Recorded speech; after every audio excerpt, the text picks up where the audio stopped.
Hey guys, Shay Baker here with Predicting Patterns, episode 4. We'll be talking about the Major League Fishing event on Lake Conroe, what we expect to see this week. We saw some awesome fishing this week down in Florida from the Ep4 Tour and the Elite Series.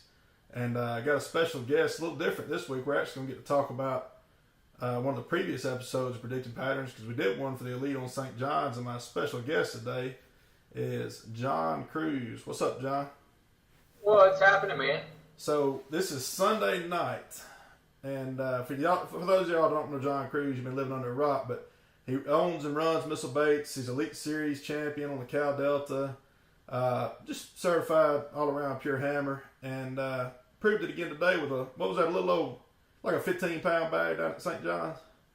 31-1. 31. Have you ever done the Dirty 30 before? I have. I think I've only done it one time. I had 32 something down at Falcon, but the crazy part is I've had 3 29-pound bags in Bassmaster events, and 2 of those I swore I had 30. Yeah. So that was a bit close, but only over twice now. Well, that was quite impressive, but what's amazing is that was not the biggest bag of the day. Old Rick Clunn went out and defeated the odds all over again. And honestly, it's getting to where you don't even really feel sorry for the guy. I mean, I don't think he's got that many odds stacked against him the way he fishes. No, 72 years old. He had a 9-14 and a 9-11. Bookend 10-pounders in one day. Unbelievable. And, oh yeah, he only had 3 other ones that were over 15 pounds. Yeah, so that's pretty good. I mean, if you think about these monster bags and think, oh, he had a 9, and then you say, well, he had 2 9s. Yeah, but he still had 3 over 5 apiece, like you said. I mean, that's unbelievable. Crazy. Yeah, that's unreal. Well, I followed along today, and it seems like I saw on there that he only had like 8 fish all day, 7 or 8 fish. Is that? I don't know if you've seen that yet. I don't know. Basically, no, I didn't see that. Basically, he was only catching bigs, but I mean that's really hard to stick with it too. Which I mean he knew he needed a big bag to win, but that's really hard to stick with it when I want to say he had 7 or 8. I don't know if he had 7 or 8 bites all day, but he only registered 7 or 8 fish on Bass Track all day, and that's. Were you catching a lot of fish, or were you just mostly catching bigs? I'd go through little spells where I'd catch some, catch numbers, and then I'd go through little spells and not catch much, and then I fished all new water today. I didn't fish anything that I had fished during the tournament, and it was just kind of putting together the types of places that they were on and zeroing in the bait, going at Missile Baits 48. That was definitely the deal, and I kind of figured that out as the tournament went on as well. I got you. 48 here.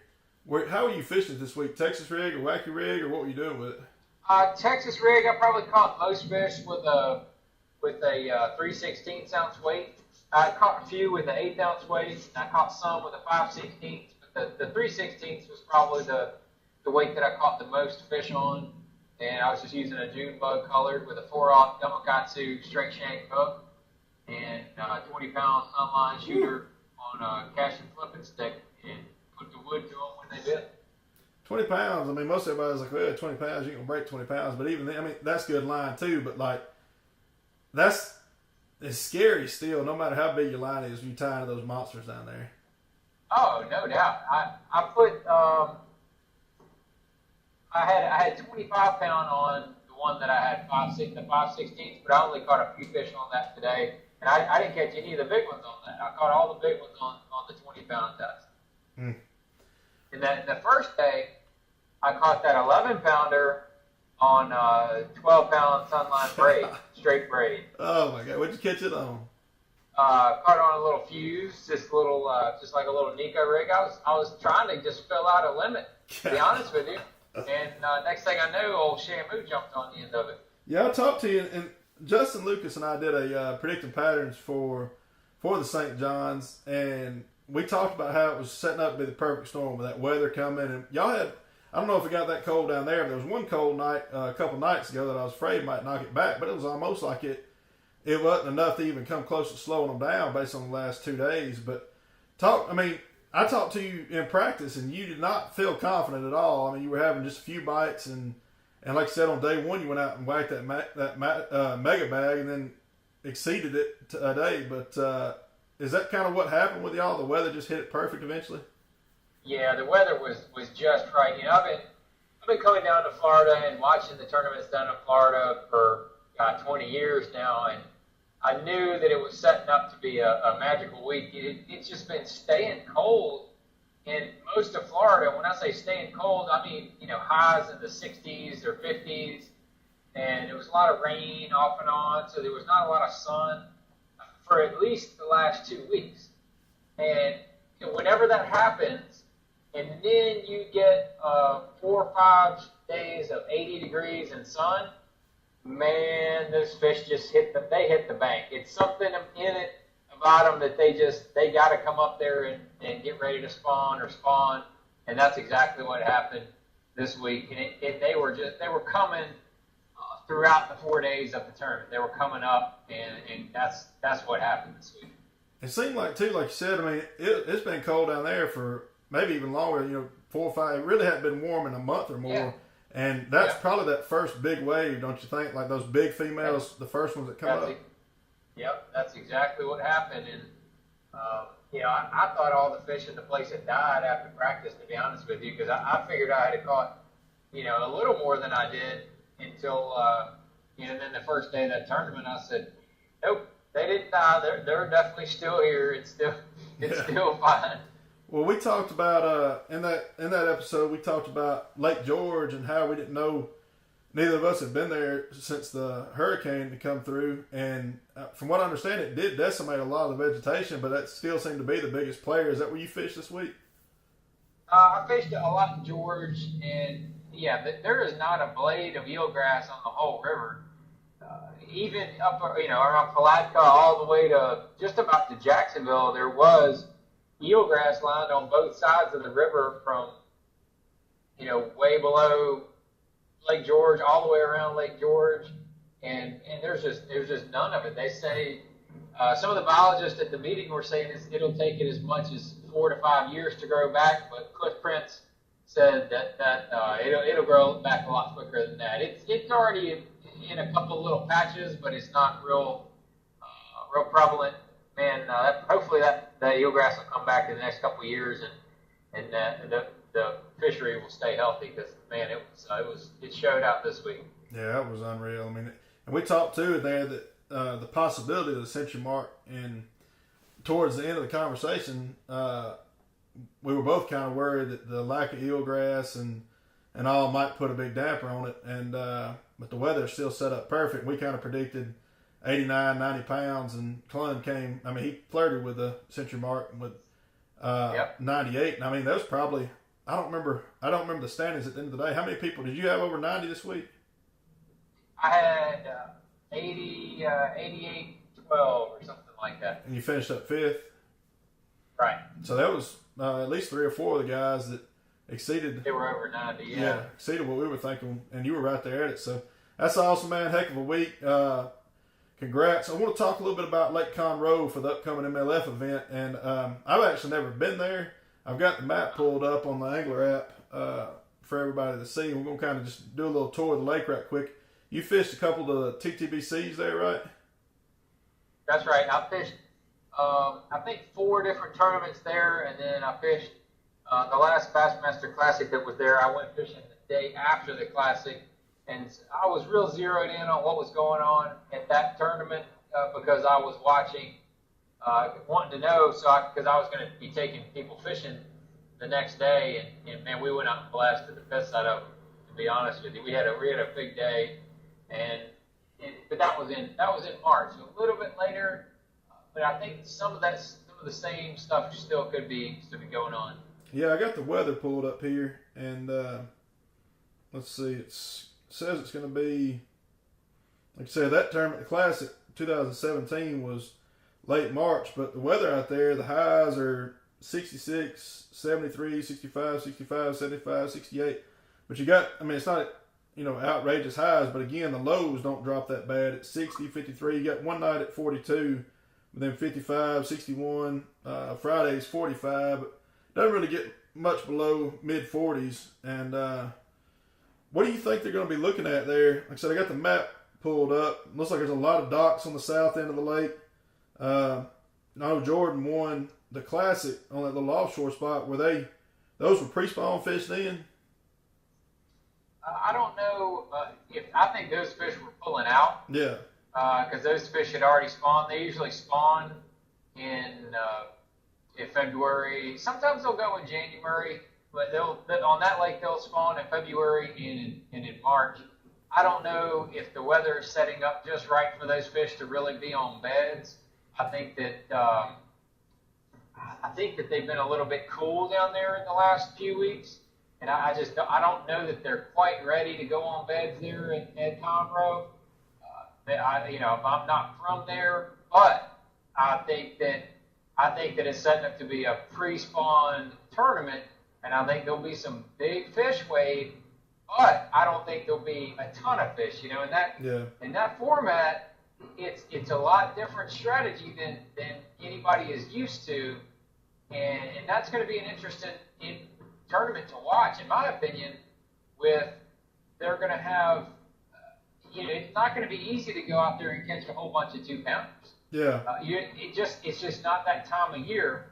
It's the time of the year that when you get 7, 8, 9 bites, and you might have 3, 4, or maybe 5 quality bites and have a tremendous sack. They do bring in 30 and 40 pound stringers there on Conroe in January and February. So, but that may not be the way to go about, winning that kind of a competition, because they have so many competition days. You can't blow it all out in one day. Yeah, especially with them re-zeroing and stuff like that. So, well, what do you think? So, pre-spawn, do you think it's going to be like an early pre-spawn or on some of these secondary points, or do you think it's going to be in the backs of these creeks with a spinnerbait, doing that kind of deal, flipping a few of these shallower docks? They're right at the edge of spawning? Yeah, those fish, they use, on the lower end of the lake, they use the docks real heavy to stage on, and there's a couple causeways on the bottom end of the lake. I'm sure those will be producing fish on, early in the morning on crankbaits and things like that. But, I think the interesting part is going to be able to see if they are in what they call the jungle up on the upper end of the lake. If you're going up the river, on the left side, there's a lot of flooded brush and things like that. And as long as the lake is at full pool, there's going to be a lot of fish, I feel like, pulling up into that area. That's the area where Brent Ayler was leading the Classic the first day, the last time it was there. Steve Kennedy almost won the Classic up there, fishing up there. It's going to be real interesting to watch and see how big of a player that area is going to be, see how much pressure that area is going to get. Because when those fish move in that area, you could go up there and catch a whole bunch of fish. That's one of the areas that we fished when I fished there after the Classic. And after those guys had pounded that place for 3 days, the very next day, me and another guy went out there, and we caught, in that area, we probably caught 20 bass. Dang. That tells you how many fish are up there. That's up there just shy of the bridge upriver? Yep. As you go up on the left, there's a bunch of brush out, just all flooded out in the middle there, and right before it kind of necks down. So what's the deal up there? Just spinnerbaits and that kind of deal, or flipping? It's a shallow spawning flat, just absolutely perfect for spawning, and they've got everything is some places it gets kind of shallow, 1 foot to 2 foot, and a lot of that 3 and 4 foot. There's little ditches that run through there, 6 and 8 feet deep. I mean, just the textbook place for bass to pull up in and spawn and hang around after the spawn. So that area could be a huge factor in my opinion. But then you might be able to get on something down the lake on those docks to where you can catch numbers and some quality fish as well. So I think those will be the two dominant patterns. I just don't see that offshore fishing is going to play a huge role because of you can't just catch 5 big ones. you need to catch yourself a number of fish. Some quality fish would help the cause as well. Yeah, that'll be the interesting thing to see if somebody can mix it up and maybe fish the docks and catch some little ones, but also still pull out and catch a big one or two of those earlier pre-spawn bass, or maybe even one or two. If, like I said, I don't think it's been warm enough, but maybe if one or two pulled out already, they might have been some of the big ones, but that's probably unlikely. But it is pretty South Texas. I mean, it's down just north of Houston. But so these docks, what about like the marina docks? I marked a few of these causeways and these little bridges in the backs of these creeks. But these marinas, do they hold all the boat slips like a lot of lakes where you can just skip a worm around them and catch a bunch of fish? Most of the marinas there are big marinas, and they're deeper because they're usually have big boats. So the populations of fish, they don't get in there unless the shad are spawning. And I think it's going to be about a month or two early for the shad to be spawning there. So I don't think that's going to be as big of a factor in those marinas. But there's a lot of residential docks, and that's going to be your bigger player. If that lake is full, a lot of those docks are in 2 to 4 feet of water, and that's just prime depth for pre-spawn largemouth. It looks like there's a lot of these little hidey holes where you can get under the causeway and go back in these little pockets and stuff. You think that'll be a place where a guy might run back there and throw a spinnerbait around, or can you get in most of those?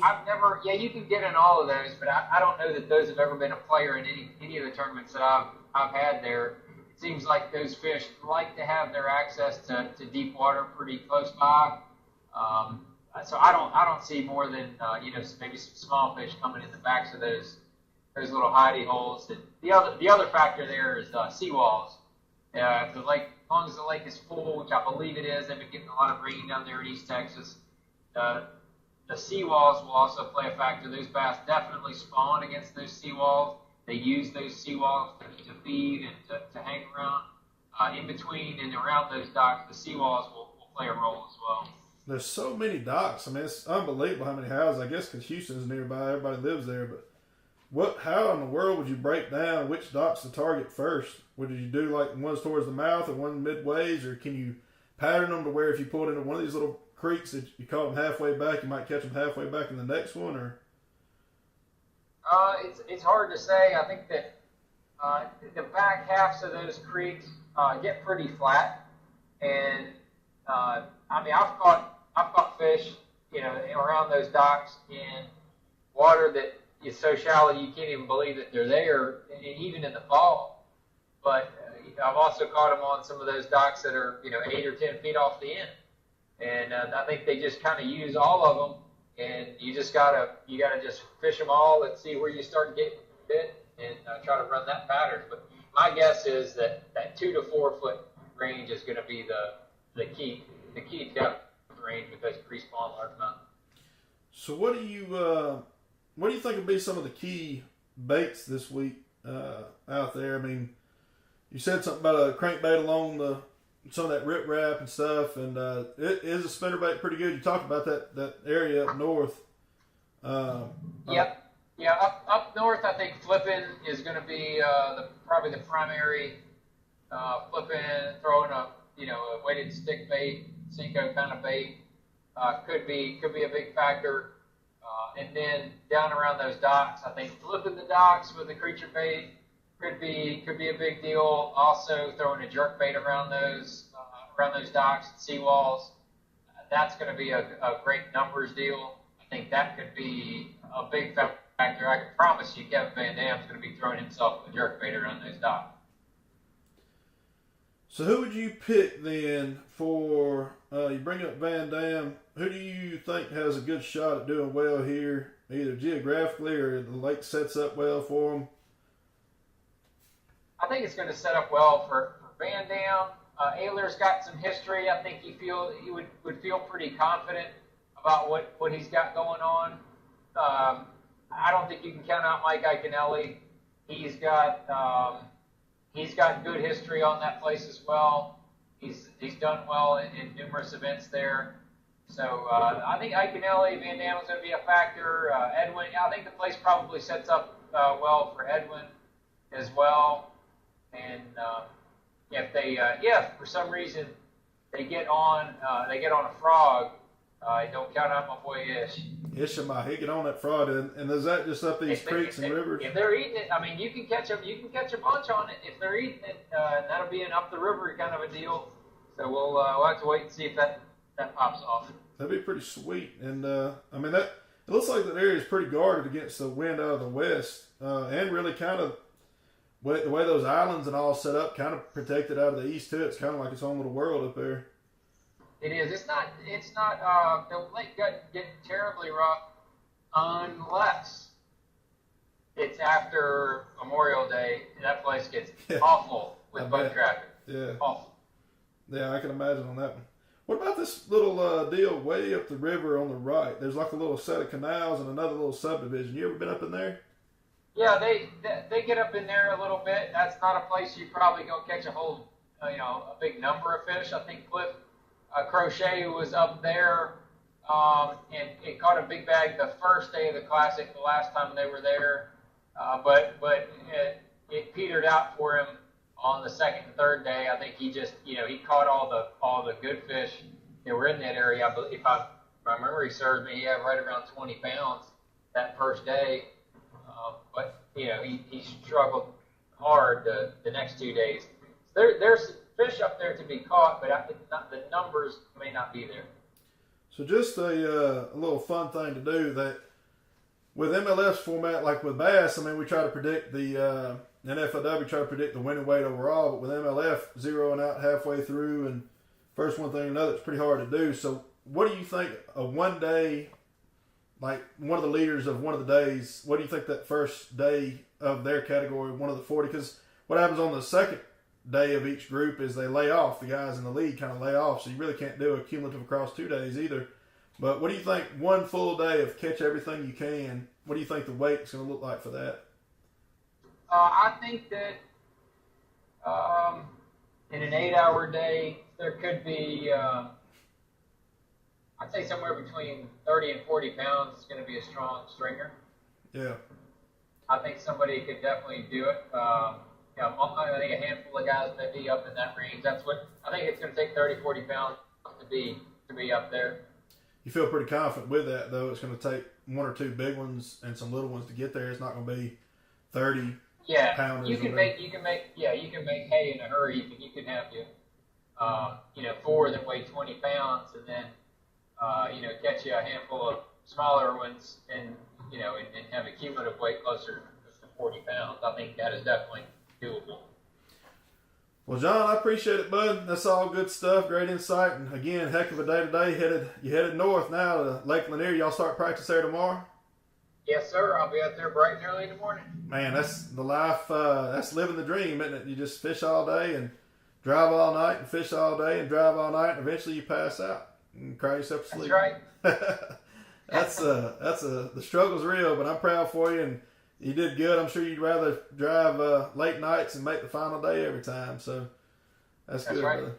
Good job. I appreciate your time. I'm going to go ahead and cut you loose. I'm going to end the show, but we'll talk to you later, brother. All right. Thanks, Jake. Bye. Take care. Well, there you have it, John Cruz. He's a good buddy, and proud for him to have a good day, monster bag out there, and good luck on Lake Lanier. But that's all from Shay Baker here at Predicting Patterns. Hope y'all enjoyed the show. Check us back next time.